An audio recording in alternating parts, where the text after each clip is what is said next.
before we get into the game itself, let's ask about Ross Stewart. I suppose you've only known him for 8 weeks, but how much he deserves that as a person? Oh, more than a lot of people. I got to the club and kind of was aware of his sort of physical status and the troubles that he'd been through. So we had a sort of a long sit down with the performance staff, the medical staff, to kind of make sure we got it right. I think towards the end of last season he'd started to sort of reappear and he actually played well against Arsenal when I came and watched. And it was just a question of getting him 100% fit and comfortable with his own body without sort of overthinking everything. But yeah, I'm delighted for him. I'm delighted for the team, and it's not just the goals that that he put in tonight. It's also that sort of commitment and the energy levels that he brings. His sort of relentless desire to press and run and defend. And he's sort of a nuisance to play against. He's annoying to play against, and he's done a lot, and he probably deserves that. Yeah, more than he probably thinks as well. Shot the game then. Does that deserve 3 points for your team? Yeah, overall I think we've again been in control of sort of large parts of it. Probably conceded another one of those annoying goals. You then miss a pen and kind of think, Jesus, it's gonna happen again. But we've not done that at all. We've kind of made a few tweaks, brought a bit of energy on the pitch, and managed to turn it around. One, by getting back into the game, which is always tough when you're away from home, especially here. And then we've just sort of kept at it and not felt sorry for ourselves, and we've dug deep and got a brilliant winner from Roscoe. But it was the sort of ultimate championship game. It had a bit of everything. It had a bit of a few goals disallowed, a missed pen, some fouls, some free kicks on the edge of the box, some balls saved off the line in the first half.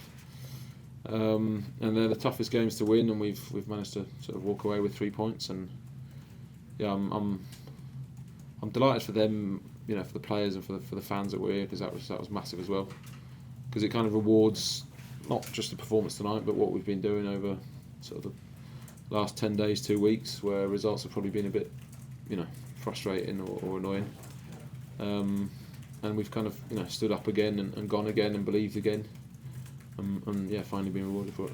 You make what I think people would say is quite a bold change at half time, bringing off 2 brand new signings. I guess why? What were you thinking? Just a bit of energy. I think we'd played on Saturday. I wanted Armour in that right hand pocket position to be close to Roscoe, and I thought Jay could have a run at Tanganga down that side. And I know the energy that Weeman just naturally brings to a team, and it doesn't really matter where you put him. You can put him right wing back, centre mid, 10. I think the only position he hasn't played is in goal. So yeah, he's got that sort of relentless attitude and energy which we needed, or I thought we needed. And I know a lot of people probably questioned it at half time, going what's he doing? It was just pure instinct, and yeah, thankfully it paid off. A fan has asked me if you can describe Nathan Wood in 3 words only. What would you say? Woody, big, powerful personality, and charming. That's 4, but there you are. He looks it is, yeah. Sorry, I'm crap at maths as well.